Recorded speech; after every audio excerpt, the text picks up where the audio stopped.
So the last thing we were discussing, if a person makes a person takes a egg and he goes ahead and he puts it on the side of a kettle in order that the egg should roast.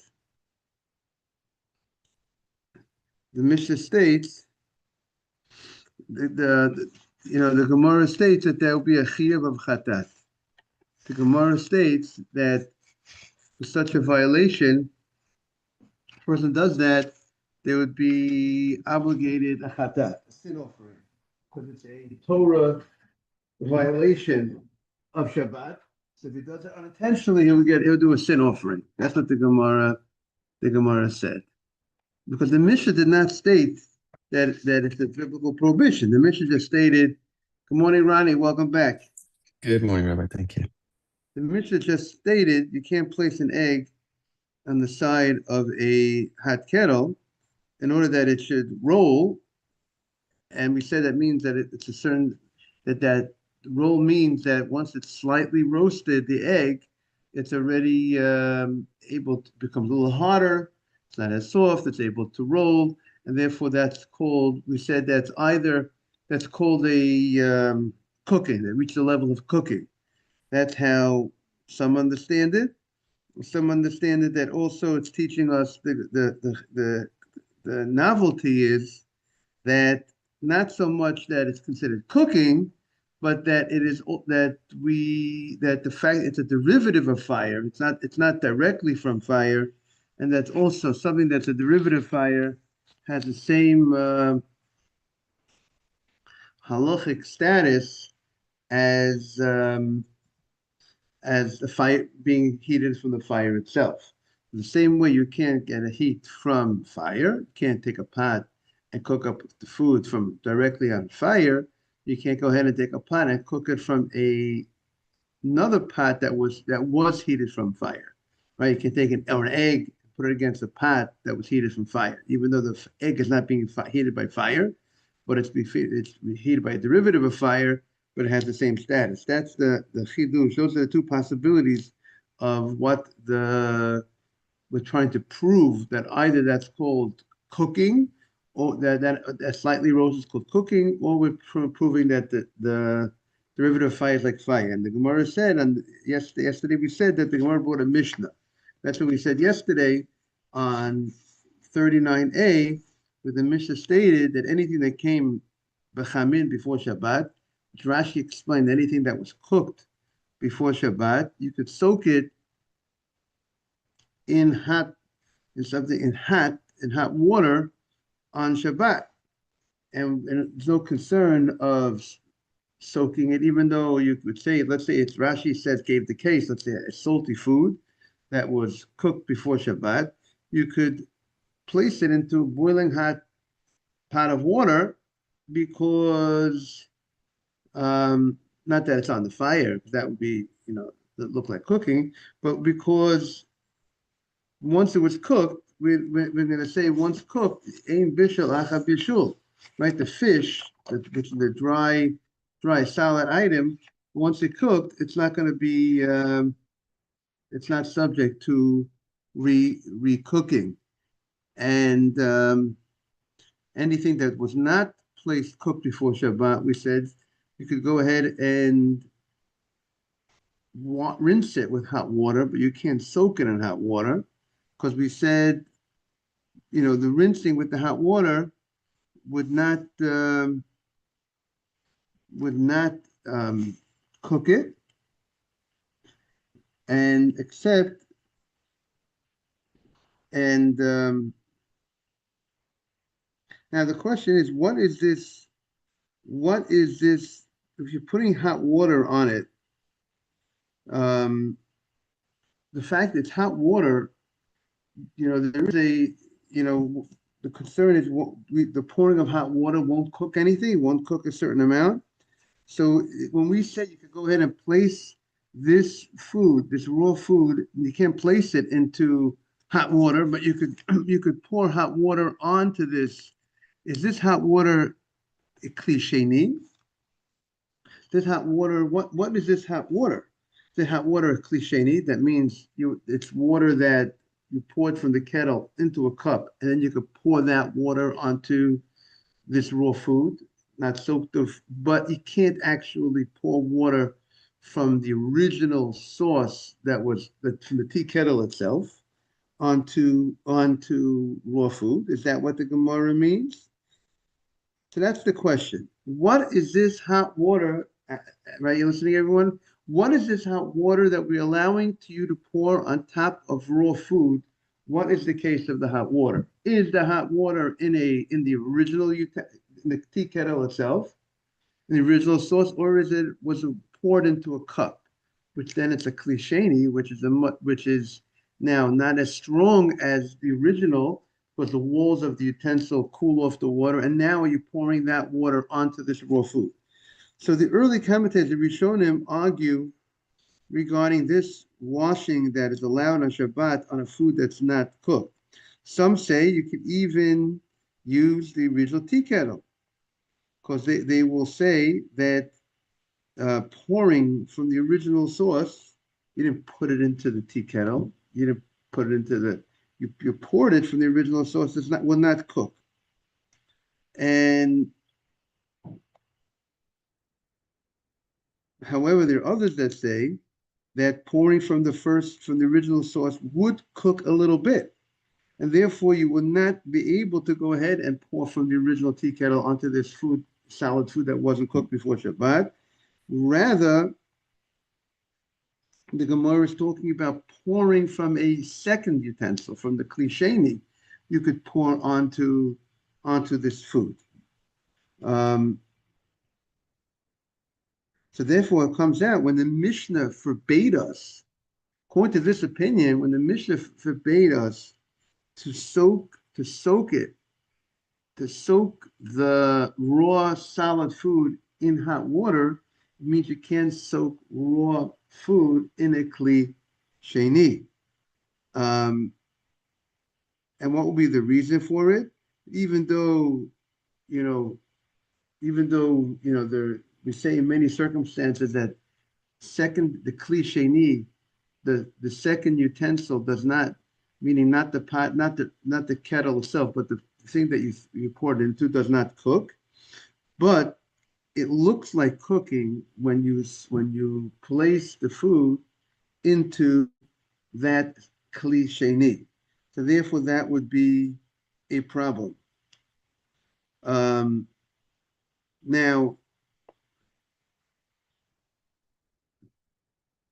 others, but there's another point that's brought down. There are certain things that cook even in a kli, meaning this concept that the cup, you pour the tea kettle into a cup, and that cup doesn't have the ability to cook. That's only, but there's certain foods that are easy to be cooked, and therefore they're called kalei bishul, easy to be cooked. And because those foods are easy to be cooked, good morning, Ralph. Boker Tov. Yeah. Because those foods are easy to be cooked, you would not be able to go ahead and place the food in that kli sheni, in that second utensil, not because it might be looking like cooking, because you actually are cooking. Therefore, we said that you should really stay away from putting raw solid foods into a kli sheni, into a secondary utensil. Except there are certain things that don't cook in a kli sheni, certain things that will not get cooked in a secondary utensil. Okay, now let's see the Gemara. So the Gemara said, we'll start again at the top of the page on 39a. We said kol shabo b'cham l'fnei Shabbat, anything that was cooked before Shabbat, shoronoto b'chamim b'Shabbat. Anything that was cooked before Shabbat, you could go ahead and soak it into the hot water, because once the salad was cooked, We don't say it's going to be recooked. Once it's cooked, it's cooked. If you have a dry food that was not cooked before Shabbat, then we say madichen oto b'chamin b'Shabbat. We allow you only to take the hot water and pour it on it. And we just said there's two opinions. Could you actually take the hot water from the tea kettle to pour on this dry food? Or it has to be the hot water from a secondary utensil, from the klisheni to pour on the hot food. To pour on this dry food. Is that clear, everybody? Chutz, and I think we say that Iwikli Rishon we're strict. We say that the original tea kettle will cook. If you pour from a Rishon, it cooks the outer shell, the peel of the food. The top of the food would be cooked by pouring hot water from the kettle on a raw food. So therefore, we will not pour hot water from a kettle on a raw food. Now, so therefore that would be a case of in the case of a tea, right? Tea is if the tea leaves, right? If you put a tea bag in a cup and you pour from the urn, and the urn goes onto that, or the tea kettle goes onto those leaves, that is that is pouring from the kli rishon, from the first utensil onto the leaves, which would be a problem of cooking the leaves, right? Chutz min ha-meliach yashan, except the Gemara says the certain old fish that was salted last year, the kulis haspinin, or kulis haspinin is a type of fish from Spain, that that when you rinse it, when you pour the hot water on it, even though you don't even cook it. You don't even need cooking to make it really edible to eat. Just by pouring the hot water on them makes it edible, and therefore you can't even pour hot water on these on this raw fish, because the hot water that you pour on it, so either we're referring to hot water from the kli rishon, from the kettle itself, would cook it, or according to the other opinion, it would seem even the hot water from the kli sheni, from the second utensil, if you pour on it, it would cook this food, and therefore you cannot go ahead and pour hot water onto this food. So shma mina. So we see from here, this answers our question. So the question is, how does this Mishnah address our question, right? Our question was, if you put an egg and you put it against the wall of a hot kettle, of a hot pot, whether that will be a biblical violation of Shabbat. Is a derivative of fire. It's not directly on a fire. It's just against the wall of fire, have the same status as the fire itself. That was one possibility the Gemara wants to prove. Well, the other explanation is that level of cooking called cooking. So Rashi says, because we call the fish, we say that pouring the water on the fish is called a completion of malacha. A completion of malacha, it's called a cooking. So we see from here, if it's called, if you tell me it's a gemar malacha, it means the work was completed. So you're telling me that case is a biblical is a biblical violation by pouring the water onto the fish, right? You pour the water onto the fish, and we say the fish is, and now that fish, that salty fish, has been cooked through the pouring of the hot water on the fish. Now, the hot water, so the fish was cooked not by fire, it was cooked by the hot water that was cooked by the fire. So we see that a derivative, even though it's a derivative of fire, right? It still has the same status, but the fact that you call me say it's gemar melachtan, that its work was complete, that means the fact that you call it the gemar melacha, the work was complete, means that it is a violation. You didn't just say it's forbidden to pour hot water on the fish. You said that the pouring of the hot water on the fish, on the salty fish, is completes the malacha, that completes the act of cooking. So either you could say it completes the act of cooking, that and it means it's gemar malacha, and it means there is a biblical violation. When you say the work is complete, that's usually referred to as a Torah violation. So either it's a Torah violation because it's a derivative of fire, has the same status as fire itself, or it's a Torah violation because even though it wasn't a full cooking, so we see that once you make it edible for people to eat, so that's enough to be called a cooking. So too, the same way by the fish, by pouring the hot water on the fish, we say you didn't cook it, you didn't put a fire underneath it. It wasn't a, it only reached a certain level by pouring the hot water on it, but yet we say that's called cooking. So too, by going ahead and putting an egg against the wall of a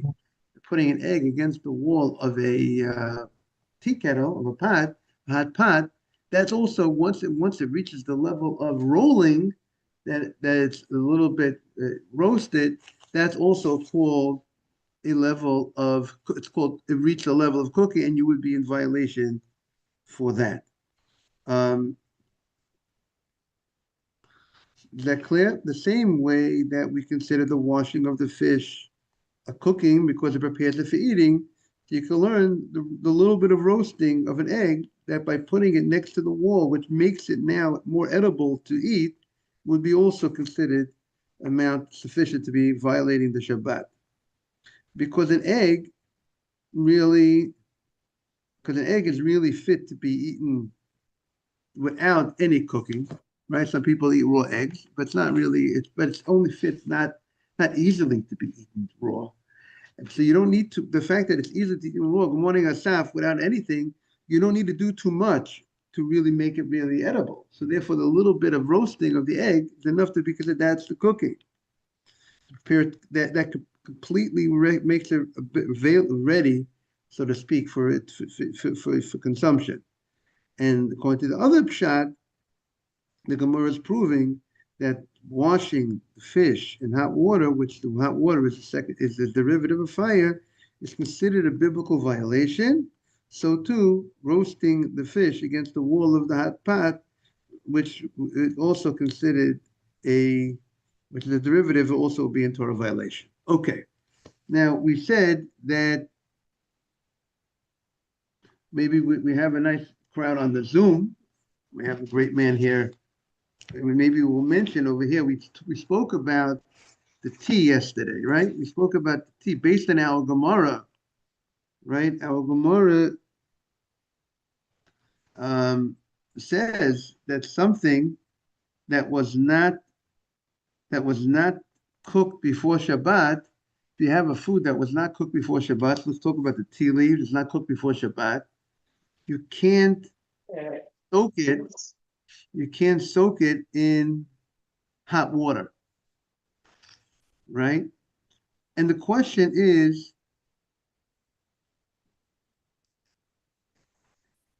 because of the concern that you might go ahead, you might be cooking those tea leaves. And we saw that there is some people understand the Gemara that we're talking about putting the food into a cliche, putting the food into a cup, putting the food into something that into a something that we see that got it from the source, not directly into the original pot, right? We saw some people understand the Gemara is referring to putting it into the cliche, putting into the second utensil. Remember, the tea kettle that you cook the food in, or the water, the tea kettle that you heated up the water is called the kli rishon. When you pour the water into the next when you pour it into a utensil, that's called the kli sheni, second utensil. And we saw that many learned that the Gemara's prohibition of putting the raw food is referring to into this kli sheni, into the second utensil. So now, so based on that, you would say you can't, that could be the reason why that should be a problem to put the tea leaves in, right? Let's see, take a look over here.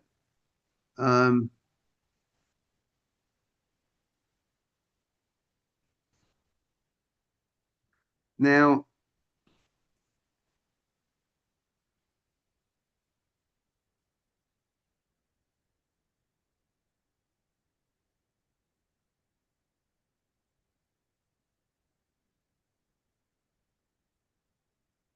let's take a look over here in how he presents it. But also, let's take a look. He says,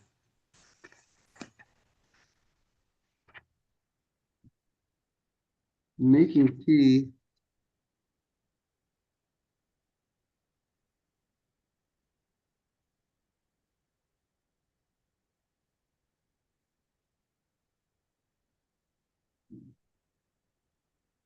Here we're getting closer. Since Shinyar Ches in the Yalkut Yosef, making tea on Shabbat. So what is clear from the Gemara? What's clear from the Gemara is anything we had two ways to learn the Gemara, right? The other way to learn the Gemara is the Gemara specifically talking about you can't put the food into the raw food into the kli rishon, into the first utensil. But the Gemara maybe will end it. But if you want to put the raw food in the second utensil, then there is room to say from the Gemara that you can learn the Gemara that you would be allowed to. So he says like this about tea. He says you're not allowed to pour hot water on tea that was not cooked. You can't put hot water on tea leaves. Why not? Because we say the pouring, even though you're just pouring the water on the tea leaves, and you can't do that because we say the pouring from the original source, pouring from a tea kettle, which is a kli rishon, onto raw food, the leaves are raw, you're cooking the leaves, right? So if you put a tea bag into a cup and under an urn, and the urn you pour the tea kettle onto that tea bag, that is the tea kettle is kli rishon, right? The tea kettle is kli rishon, the urn is kli rishon, and when that water pouring out from the first primary source, source number one, onto the leaves will cook the leaves. At least the outer part, the top of the leaves will be cooked. Now, and there are those that say that a tea bag, even if you go ahead and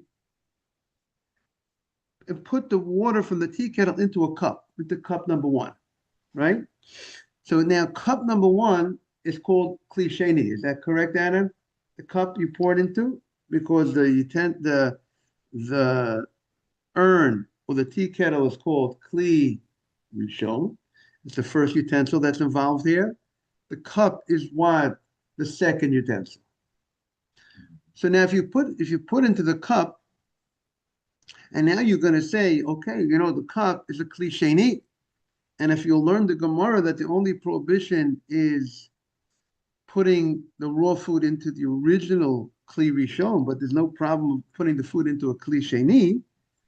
But we also said in the Gemara, but there's another thing that says there's certain things that are easy to be cooked. Like the Gemara gives the case of the fish. Doesn't take much to cook a fish. Even pouring water on a fish, hot water will make the fish ready. So therefore, we have to be concerned that maybe the tea leaves are a type of food that's easy to be cooked. It doesn't require the first utensil in order to cook it, even if the water was poured into a utensil. And now the walls of that utensil cool off the water a little bit. But Avram, we miss you. But since there is a, what did you say? Yeah. But since there are certain foods that easily are cooked, so maybe we should be concerned that you're actually cooking the leaves even in the kli sheni.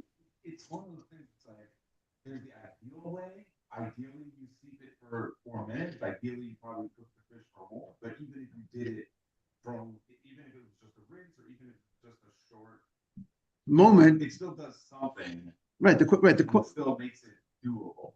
Right. The question is it called that it cooked it? So we have to know. So so that's the thing. When it comes to these leaves, morning, Boker Tov, good to see you. We love to see you. You too. You too. So when you go in, you pour the water on those leaves. I'm sorry. Even if you pour the water, you didn't pour the water directly on the leaf, right?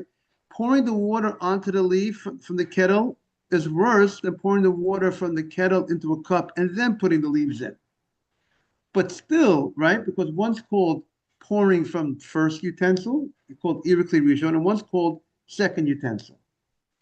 But being there are certain things that cook, things that are easy to be cooked, even in a second utensil. So maybe tea leaves are from that group, and therefore you should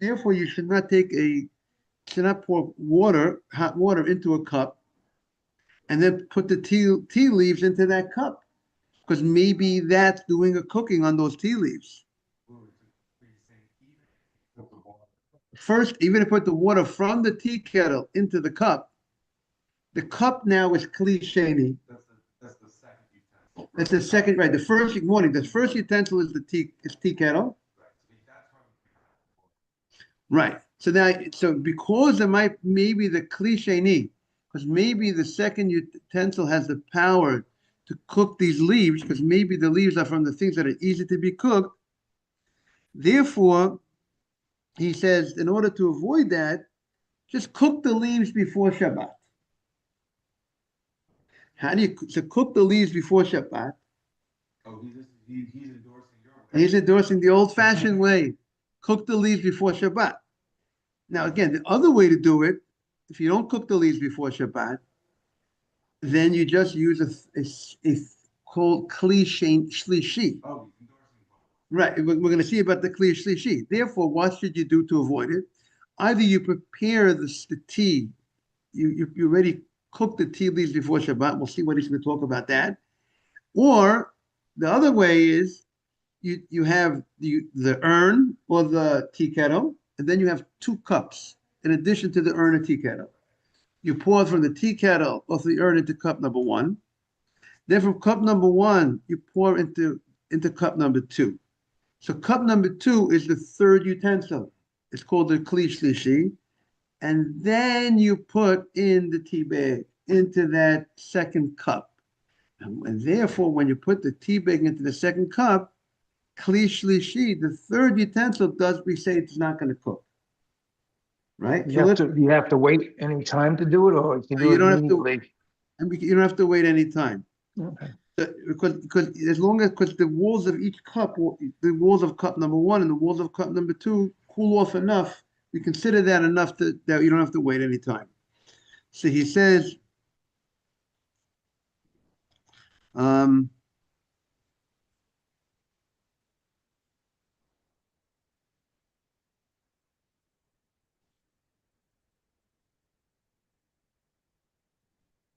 let's see what he says.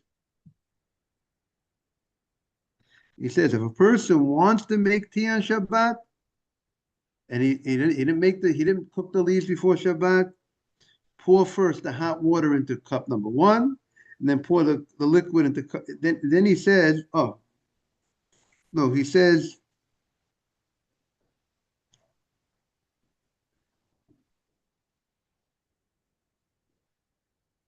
like this. He's talking about you already made the sense before Shabbat, right? You already poured some before Shabbat. You already poured the water, hot water on the tea bags before Shabbat. So now it's like a concentrated, right? It's a concentrated. It's like very dark. It's a dark water. So you pour the hot water into a cup, right? Take from the tea kettle into the cup, and then put the sense into that cup. Then pour the sense that was already cooked into that cup. It's better, he says, not to put the sense into the cup first, and then it's better not don't put it into the cup first and to pour the boiling hot water from the tea kettle onto that, even if the sense was cooked before Shabbat. But if you put the water first, if you put the sense first, and then you pour from the tea kettle onto that sense, you remember we have a rule that when it comes to liquid, even liquid that was cooked before Shabbat, you can't recook liquid on Shabbat. Right? You don't put liquid onto the hot plate. You don't take from the refrigerator on Shabbat liquid soup and put it onto the hot plate, even though it was cooked before Shabbat. So even though the tea sense was cooked before you poured the water and you made it before Shabbat, but since it's cooled down, tea sense cooled down, now it's Shabbat afternoon. If you're going to want to go ahead and make tea, if you're going to pour the tea sense into the cup first and then pour the tea kettle onto the tea sense, so now the tea kettle is source one, Kli Rishon, and you're pouring from a Kli Rishon onto a cold liquid that was already cooked, and we don't want to recook that liquid. So therefore, what should you do? You pour from the tea kettle into an empty cup. That's a Kli Sheni, and then you could go ahead and put this previously cooked food. We're not putting a tea bag in it. We're putting a liquid that was already a liquid. So therefore, it's not a problem, even though it's cold. But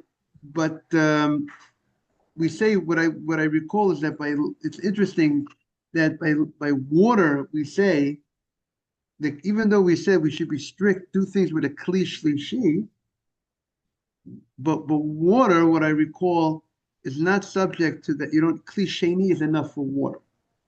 It would seem you could put cold water into a Kli Sheni.